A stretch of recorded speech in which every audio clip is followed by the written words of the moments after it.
Hello everyone, welcome back to our channel. నేను మీ కల్పన. ఈరోజు మన స్పెషల్ రెసిపీ వచ్చేసి కొబ్బరి మినపప్పు పచ్చడి. ఈ పచ్చడి నోటికి ఏమీ తినబుద్ధి కానప్పుడు రెడీ చేసుకున్నామంటే చాలా ఇష్టంగా తింటారు.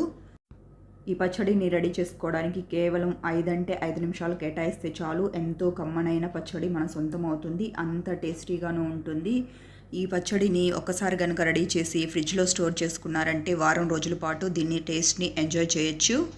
వేడివేడి అన్నంలో కాస్త నెయ్యి వేసుకొని ఈ పచ్చడితో తిన్నారంటే టేస్ట్ అయితే అద్దరిపోతుంది. అంతేకాకుండా ఈ పచ్చడిని ఇడ్లీ, దోశ, అలాగే ఉప్మా ఎందులోకి తిన్నా కానీ దీని టేస్ట్ అనేది చాలా అంటే చాలా బాగుంటుంది. ఒక్కసారి నన్ను నమ్మి మీరు ఈ పచ్చడి ట్రై చేసి చూడండి. మీ ఇంట్లో వాళ్ళకి పెట్టారంటే వాళ్ళు ఎప్పుడు కానీ ఈ పచ్చడి కావాలంటారు. అంత టేస్టీగా ఉంటుంది. ఇక లేట్ చేయకుండా ఈ కొబ్బరి మినపప్పు పచ్చడిని ఎలా రెడీ చేసుకోవాలో చూసేద్దాం. స్టవ్ పైన ఒక కడాయి పెట్టుకొని దీంట్లో 2 స్పూన్ల వరకు ఆయిల్ని యాడ్ చేసుకొని ఆయిల్ని కాస్త వేడెక్కనివ్వండి. ఇప్పుడు ఇందులోకి 1 స్పూన్ వరకు ధనియాలు, అలాగే ఒక 8 నుంచి 9 వరకు ఎండుమిరపకాయలను కానీ యాడ్ చేసుకొని బాగా మిక్స్ చేసుకుంటూ ఫ్రై చేసుకోండి. మీరు తినే కారాన్ని బట్టి కారం అనేది అడ్జస్ట్ చేసేసి వేసుకోండి. ఇవి బాగా ఫ్రై అయిపోయాయి. ఇప్పుడు ఇందులోకి 1/2 కప్పు వరకు మినపప్పుని యాడ్ చేసుకుందాం. ఈ మినపప్పు కానీ బాగా ఫ్రై అయ్యి మంచి కలర్ వచ్చే వరకు మిక్స్ చేసుకుంటూ ఫ్రై చేసుకోండి. ఇప్పుడు ఇందులోకి రుచికి సరిపడా సాల్ట్, అలాగే ఒక 1/2 స్పూన్ వరకు పసుపును కానీ యాడ్ చేసుకొని ఒకసారి బాగా మిక్స్ చేసుకుంటూ కాసేపు ఫ్రై అవనివ్వండి. నేను ఈ పచ్చడిలో మినపప్పుని యాడ్ చేసుకున్నాను కదా. మీకు ఒకవేళ మినపప్పు టేస్ట్ ఇష్టం లేకపోతే ఈ ప్లేస్లో మీరు కందిపప్పునైనా యాడ్ చేసుకోవచ్చు. దాంతో కానీ మన పచ్చడి టేస్ట్ అనేది ఎన్హాన్స్ అవుతుంది.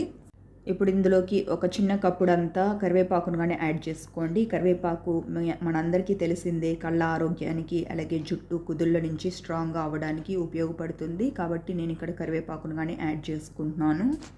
మీకు ఒకవేళ కరివేపాకు టేస్ట్ కనుక నచ్చినట్లయితే ఈ ప్లేస్లో మీరు కాస్త కొత్తిమీరనైనా యాడ్ చేసుకోవచ్చు. దాంతో కానీ మన పచ్చడి టేస్ట్ అనేది బాగా వస్తుంది. కాకపోతే కరివేపాకు ఆరోగ్యానికి చాలా చాలా మంచిది. కాబట్టి ఏదో ఒక విధంగా పచ్చడి రూపంలో కానీ లేదంటే ఎందులో యాడ్ చేసైనా పిల్లలకి అలాగే ఇంట్లో పెద్దవాళ్ళకి తప్పకుండా పెట్టండి. చూసారు కదా, ఇవన్నీ బాగా ఫ్రై అయ్యి మంచి కలర్లోకి వచ్చేసాయి. ఇప్పుడు స్టవ్ ఆఫ్ చేసుకొని వీటిని పూర్తిగా చల్లారనిద్దాం. ఇవన్నీ కూడాను పూర్తిగా చల్లారిపోయాయి. ఇప్పుడు వీటిని మిక్సీ జార్లోకి ట్రాన్స్ఫర్ చేసేసుకుందాం. ఇప్పుడు ఇందులోకి ఒక నిమ్మకాయ సైజ్ అంత చింతపండుని యాడ్ చేసుకోండి. దీనివల్ల వచ్చేసి టేస్ట్ అనేది పెరుగుతుంది. అలాగే మనం మిర్చి వేసుకున్నాం కాబట్టి దాని కారం అనేది తగ్గుతుంది. ఇప్పుడు దీన్ని కాస్త బరకగా గ్రైండ్ చేసేసి తీసుకోండి. ఈ విధంగా బరకగా గ్రైండ్ చేసేసుకున్న తర్వాత మనము కొబ్బరి ముక్కలు యాడ్ చేసుకుందాం. ఇప్పుడు ఇందులోకి నేను 1 కప్పు వరకు కొబ్బరి ముక్కలు ఆల్రెడీ ఈ విధంగా కట్ చేసి పెట్టుకున్నాను. వాటిని ఇందులో యాడ్ చేసేసుకుందాం. ఇప్పుడు దీన్ని ఒకసారి గ్రైండ్ చేసి ఈ విధంగా తీసుకున్న తర్వాత దీంట్లోకి సరిపడా వాటర్ని అడ్జస్ట్ చేసుకొని ఈ పచ్చడిని కాస్త బరకగానే గ్రైండ్ చేసేసి తీసుకోండి.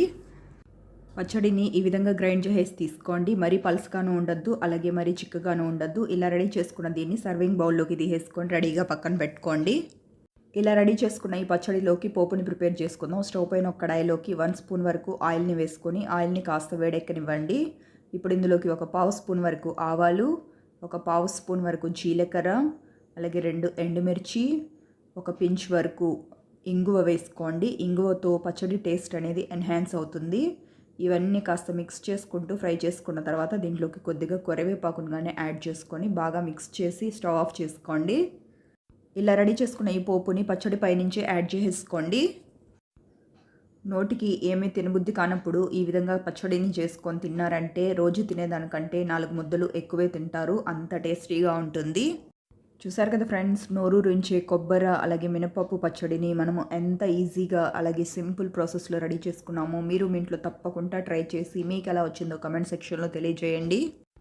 ఈ రెసిపీ అయితే మీకు నచ్చిందనే అనుకుంటున్నాను. మీకు కనుక నచ్చినట్లయితే ఒక లైక్ చేసి మీ ఫ్రెండ్స్కి, రిలేటివ్స్కి షేర్ చేయండి. ఇలాంటి మరెన్నో క్విక్ అండ్ ఈజీ రెసిపీస్ కోసం వెంటనే మన ఛానల్ని సబ్స్క్రైబ్ చేసుకొని పక్కనే ఉన్న బెల్ బటన్ని ప్రెస్ చేసి ఆల్ అనే ఆప్షన్ని సెలెక్ట్ చేసుకోండి. ఇలా చేయడం వల్ల ఇకపై నేను పెట్టే వీడియో నోటిఫికేషన్స్ అన్ని మీ హోమ్ పేజ్లోకి వస్తాయి. Thank you for watching friends. Okay, bye.